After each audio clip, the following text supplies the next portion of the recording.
Not long ago, I was in Hong Kong conducting a retreat for business owners and CEOs. I looked out at the several hundred who had gathered together for 3 days of intense study, and I asked the following question: what's the purpose of business? Well, hands were raised, and in unison, everyone was ready with an answer. As it turns out, the exact same answer. The purpose of business, they said, is to make money, adding, that's the reason that business exists. But according to the most productive companies on the planet, all those CEOs answered wrong. Hello, I'm Jason Jennings. Welcome to Productivity, 10 Steps to Transforming Your Business into one that thinks faster, stays focused, and achieves more. Whether you're a CEO, business owner, department head, or manager, the purpose of this lesson is to help you decide what is your real purpose for doing business. Here's how we found the most productive and profitable companies in the world, the ones who don't believe that the only purpose of business is making money. Together, my research team and I studied thousands of companies, searching for businesses with the highest revenues per employee per year, the highest operating profit per employee per year, and the highest return on capital per employee per year. Eventually, we identified the 10 most productive companies on the planet. The results were all published in Less is More, the national bestseller from Penguin Putnam, the book that Fast Company magazine says is the new In Search of Excellence. Half the companies we discovered were from the United States, the other half from around the world. Some were unionized, others weren't. Some were very big, some were small, some were publicly traded, and others privately held. But one thing they all shared in common was this: each had cracked the code on productivity and stellar performance. Companies like NUCOR Steel. While more than 40 steel companies have gone bankrupt in the past few years, and not a week goes by that another steel company's CEO isn't in Washington begging for government help, NUCOR has paid 134 consecutive quarterly dividends, taken the length of time it takes to make a ton of steel from 11 hours to less than 30 minutes, pays its average steel worker between $80,000 and $100,000 annually, and grows revenues by double digits year in, year out. How do they do it? That's like running a 2-minute mile. Privately owned IKEA, a company founded in Sweden by Ingvar Kamprad to sell furniture to the many, not the few, is reported to generate an astounding $100,000 in operating income per person annually. Now that's 20 times that of the average furniture store. And in doing so, IKEA has become the world's only global furniture brand. 40 years ago, World Savings began life as a small, single-location savings and loan in Oakland, California. Today, with more than 400 branches spanning the nation, they reign supreme as the only company in the world to have achieved 20% annualized growth in earnings per share for more than 40 years. They attract deposits to their branches at twice the volume of their biggest competitor while running their average branch for half the cost. During the past 20 years, 19 of the largest 20 savings and loans have been merged away, sopped up, or disappeared. Only World Savings remains from that original list. And then there's Ryanair. While the world's airlines struggle to stay alive, Europe's premier low-fare carrier has added scores of routes, hired thousands of people, and they beat America's Southwest Airlines by 4-1 in all operating metrics. In an industry where in the best of times, airlines manage to put a few pennies of every dollar to the bottom line, Ryanair puts a stunning 25 cents of every dollar in revenue straight to the bottom line and even publishes their financial statements on their website for their customers to see. If you agree that there are valuable lessons to be learned from the most productive companies on the planet, let's start with lesson number 1. All these companies share a very unique view. They don't believe they exist only to make a profit, but that instead they make huge profits as a byproduct of doing business better than their competitors. We've all seen what happens, and we all know the games of companies that believe that making a profit was their only purpose for being in business. Whether it was Xerox artificially creating hundreds of millions of dollars in revenues that didn't really exist, Enron being built in a giant house of cards with Arthur Andersen helping them out along the way to do their nasty work, MCI WorldCom intentionally not recognizing billions of dollars in expenses just so they could say they were profitable, or the founder of ImClone taking a long walk to prison for acting on insider information. When profit becomes the only purpose for being in business, human nature has consistently proven that most people, even otherwise good people, will go to almost any length in order to achieve their stated profit goal. So, how did we get to this place? Well, let's take a historical perspective. While the study of warfare has existed since the Stone Ages, and the study of medicine was already an ancient science in 8th century BC in India when the book, The Compendium on Medicine, was authored, the earnest study of management didn't really begin until a little more than 50 years ago with the publication of the original Peter Drucker text, Managing for Result. Drucker's original premise was that the purpose of business is to find a customer.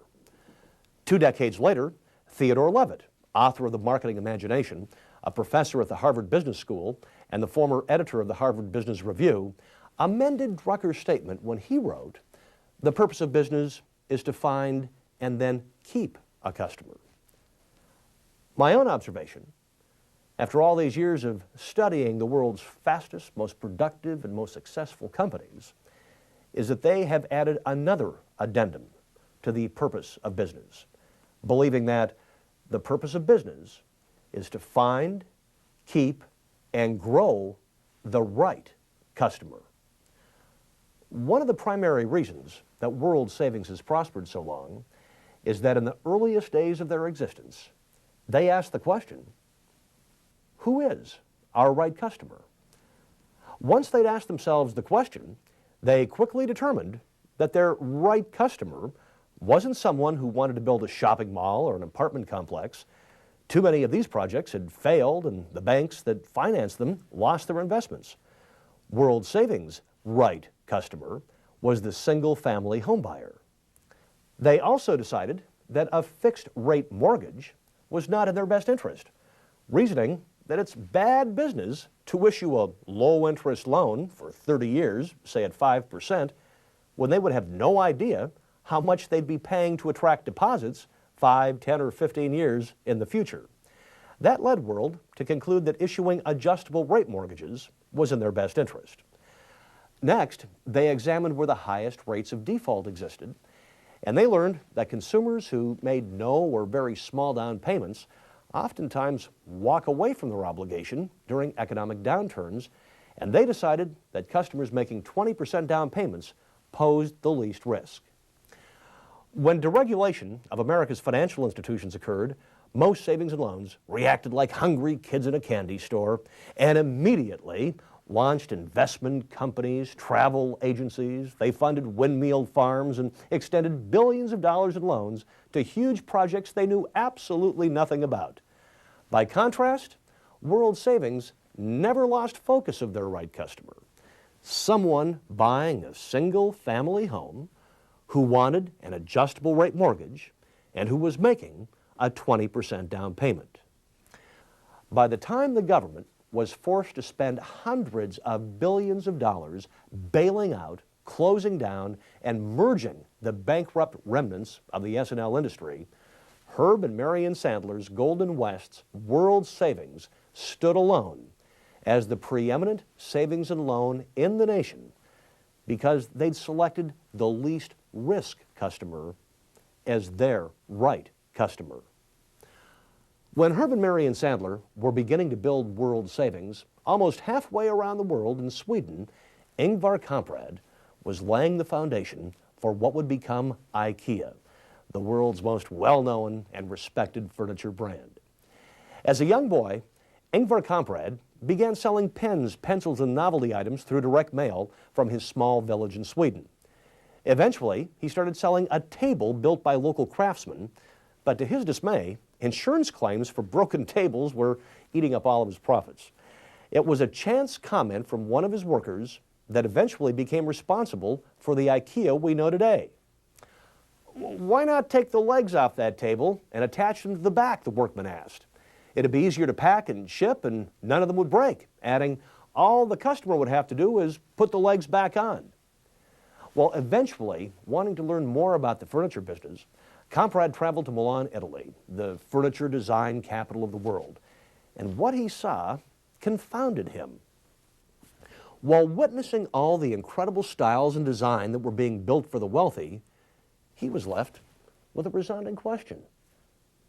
Who could afford to pay for this, he asked. Only the very rich.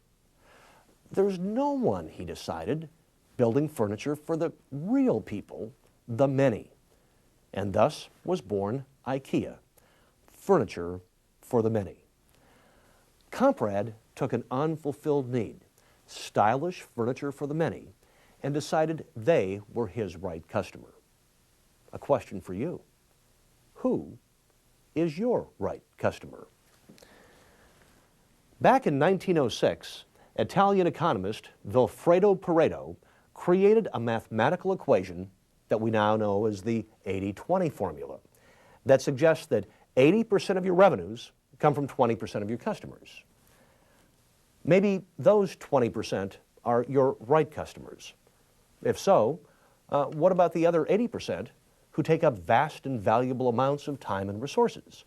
Should more time and resources be allocated to the 20% who provide you with 80% of your revenue? Or are the 80% who only account for 20% of your current revenue a better bet for future prospecting purposes? Maybe, like in the case of World Savings, prospective customers with the least risk are your right customer. Or maybe there's a big, unfulfilled need where your efforts and resources should be redirected. Maybe your customers are inside the company. Are you so busy trying to satisfy everyone that you've failed to ask the question, who is your right customer? Or if you have a right customer?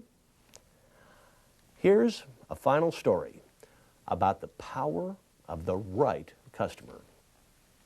Few people would argue that healthcare in the United States is in a mess, and that one of the biggest victims in recent years has been the traditional community hospital. Hundreds have been forced to close, many hundreds more forced to merge, become nursing centers, day surgery centers, or drug treatment centers. With the loss of the community hospital, millions of people have actually lost access to local health care. No place was this more true than in the small little town of Harvard, Illinois, where the town's 20,000 residents faced the impending loss of their hospital. Reductions in acute beds, reducing services, and constant penny pinching weren't enough to make up for the diminishing receipts from government and insurance reimbursement. Finally, Dan Colby, who'd been hired as the last chance administrator, asked himself the all-important question. Who, he wondered, is our right customer? Seizing on the growing popularity of bariatric stomach reduction and bypass surgery and the huge populations that exist within 90 minutes of small Harvard, Illinois, Colby convinced the board of directors that Harvard Community Hospital could survive and prosper by becoming the Harvard Community Hospital and Bariatric Center, offering this very expensive but fully reimbursed surgical solution to the tens of thousands of right customers who lived in Chicago, Milwaukee, and Madison. The board bought Colby's plan. Funds were somehow found for construction of a world-class bariatric surgical suite, and one of the nation's most promising surgeons was recruited to head the effort. And within 18 months, Harvard Community Hospital and Bariatric Center was distinguishing itself as one of the nation's foremost centers for this procedure. The profits generated by the bariatric unit ensured the city of Harvard that it would have a hospital and that it would gain renown for its medical specialization. All because Dan Colby paused to ask the question, who is the right customer? Before you can hope to make your organization faster, more productive, and more successful, the first important question you have to address is, who is your right customer? Imagine the power of any organization where everyone knows who the right customer is and is united in an effort to find, keep, and grow them. In your discussion teams, complete the workbook exercise that's designed to help you think through who your right customer is. When you return to our series, we'll explore the 7 obstacles that can prevent you from becoming one of the world's fastest and most productive companies. I look forward to seeing you for our next lesson together.